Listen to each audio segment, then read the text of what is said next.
আসসালামু আলাইকুম। গত পর্বে যে আমি একটা প্লাজো কাটিং দেখিয়েছিলাম, আজ তার সেলাই ভিডিওটি দেখাবো। আশা করি ভিডিওটি আপনাদের ভালো লাগবে। তো প্রথমে আমি প্লাজোটি যে দুটি পার্ট আলাদা করে নিলাম। দেখেন এই যে দুটি পার্ট আলাদা করে এখন আমি যে হাইয়ের যে এটা আছে এটাতে আমি পট্টিটা লাগাবো। তো হাইয়ের অংশটা আমি এই যে মেলিয়ে নিয়েছি। এখন এই যে পট্টিটা একদম এই যে নিচ থেকে ধরে এভাবে যে নিচ থেকে ধরতে হবে, তা না হলে ছোট বড় হয়ে যেতে পারে। তাই নিচ থেকে ধরে তারপরে যে আমি এভাবে উল্টিয়ে আমার এভাবে সেলাই করতে সুবিধা মনে হয়, তাই আমি এই যেভাবে উল্টিয়ে তারপর একটা সেলাই দিয়ে নেব।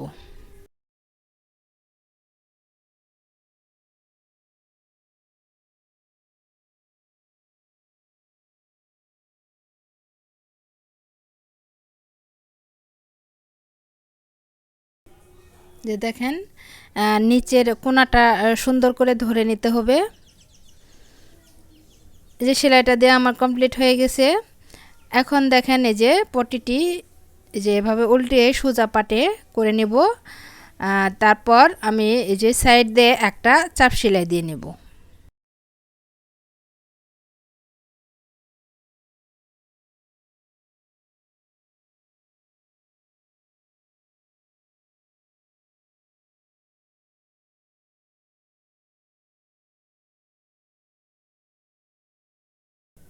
তো আমার এই যে চাপ সেলাইটা দেওয়া কমপ্লিট হয়ে গেছে। এই যে এক সাইডের সেলাইটা আমি দিয়ে নিয়েছি।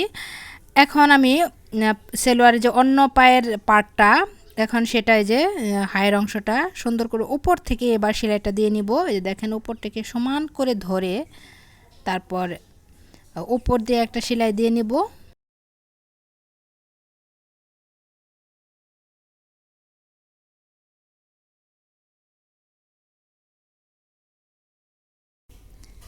এই যে দেখেন পট্টির কোণাতে এটা কিন্তু সমানভাবে ধরে উপর দিয়ে যাতে কুচি না পড়ে সেদিকে অবশ্যই খেয়াল রাখতে হবে।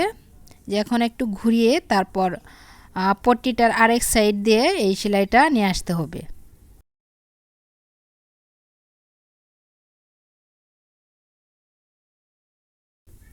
এই যে সেলাইটা আমার দেওয়া কমপ্লিট হয়ে গেছে। এখন আমি আবার একটা চাপ সেলাই দিয়ে নেব। যে উপর থেকে এই চাপ সেলাইটা দেওয়া শুরু করব।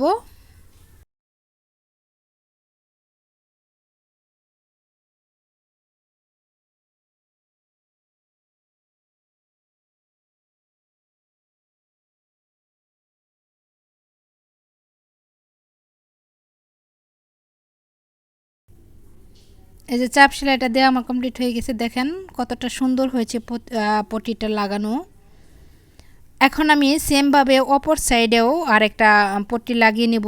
তাই অপর সাইডে আরেকটা হায়ের অংশে দেখেন নিচ থেকে এবার নিচ থেকে আমি পট্টিটা ধরে তারপর উল্টিয়ে আমি সেলাই দিয়ে নেব।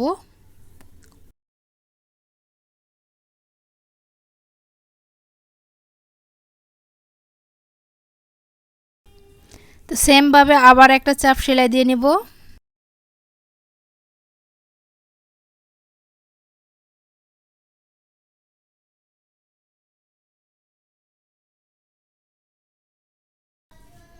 দেখেন এখন সেলোয়ারের আরেক সাইড দিয়ে তারপর উপরে রেখে আমি আবার সেলাই দিয়ে নেব।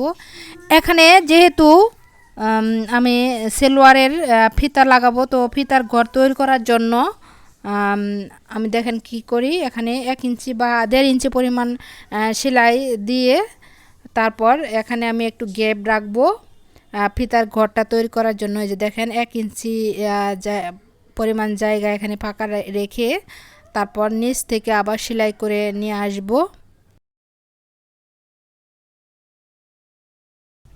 যে উপরে সেলাইটা খুলে তারপর আমি যে নিচে যে দাগটা দিলাম সেখান থেকে আবার সেলাইটা শুরু করব। আর ফিতা কিভাবে ফিতার ঘর তৈরি করতে হয় এই নিয়ে একটা ডিটেলস ভিডিও আমার চ্যানেলে রয়েছে। আমি ভিডিও ডিসক্রিপশন বক্সের লিংক দিয়ে দিব, আপনারা চাইলে সেখান থেকে দেখে নিতে পারেন। এখন সেমভাবে যে পট্টির আরেক সাইডের উপর দিয়ে আমি সেলাইটা দিয়ে নিয়ে যাব। তো তো দেখেন এই যে একটা সেলাই দেওয়া কমপ্লিট হয়ে গেছে। এখন এই যে নিচ থেকে আমি চাপ সেলাইটা দিয়ে নেব। আপনারা যদি মনোযোগ দিয়ে দেখেন তাহলে অবশ্যই বুঝতে পারবেন।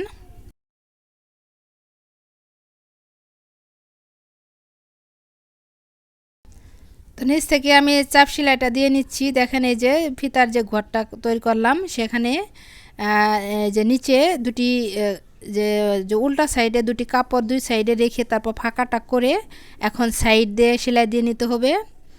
সাইড দিয়ে সেলাই দিয়ে নিয়ে তারপর ঘুরিয়ে ফিতার ঘরটা আগে সুন্দর করে দুই সাইডে সেলাই করতে হবে।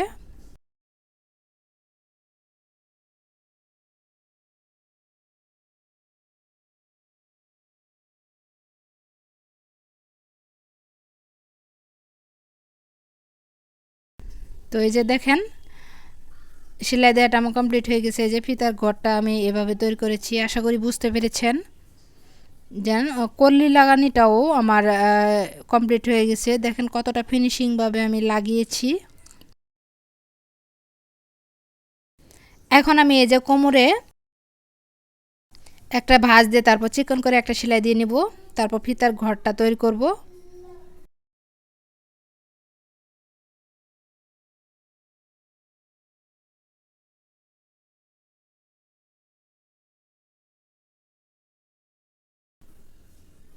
এই যে একটা সেলাই দেওয়া হয়ে গেছে আমার। এখন দেখেন এই যে ফিতার যে ছোট ফাঁকাটা রেখেছি সেটা সামনে রেখে তারপর একটা ভাঁজ দিয়ে এই যে ফিতার ঘর 1 ইঞ্চি পরিমাণ ভাঁজ দিয়ে তারপর ফিতার ঘরটা তৈরি করে নেব আমি।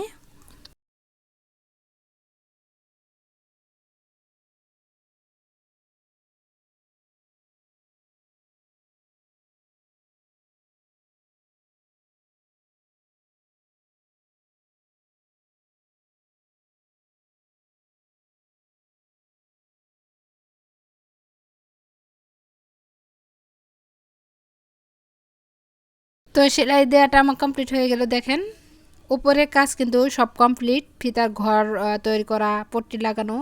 এখন শুধু এই যে নিচের কাজটা, নিচে মুহুরিতে আমি এখন সেলাই করব। একটা ছোট ভাঁজ দিয়ে চিকন করে ভাঁজ দিয়ে তারপরে যে আরেকটা ভাঁজ দিলাম 1 ইঞ্চি পরিমাণ দিয়ে তারপর মুহুরিটা সেলাই করে নেব।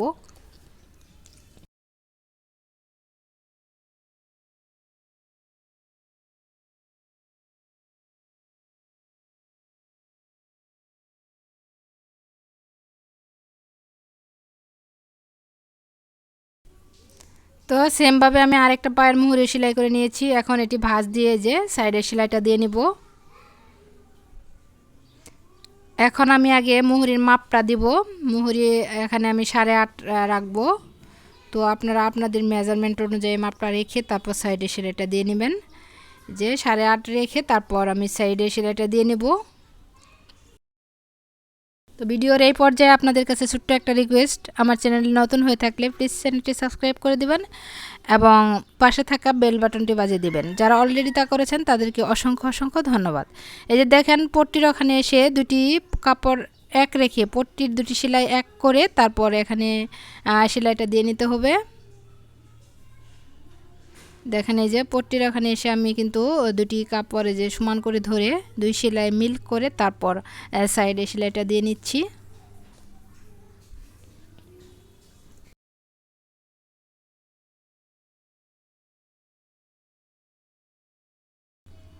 এই যে অন্য পায়ের মুহুরিতেও এখানে 8 ইঞ্চি 8.5 ইঞ্চি রেখে তারপর আমি সেলাইটা ক্লোজ করে দেব।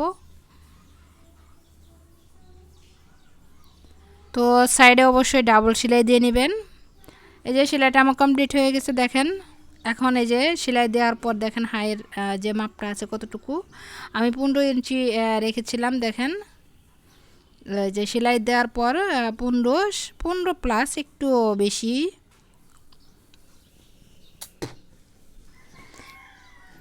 তো ভিডিওটি ভালো লেগে থাকলে প্লিজ একটি লাইক দিয়ে দিবেন। আজ তাহলে এই পর্যন্তই, দেখা হবে অন্য কোনো ভিডিওতে। সে পর্যন্ত সবাই ভালো থাকুন। আল্লাহ হাফেজ।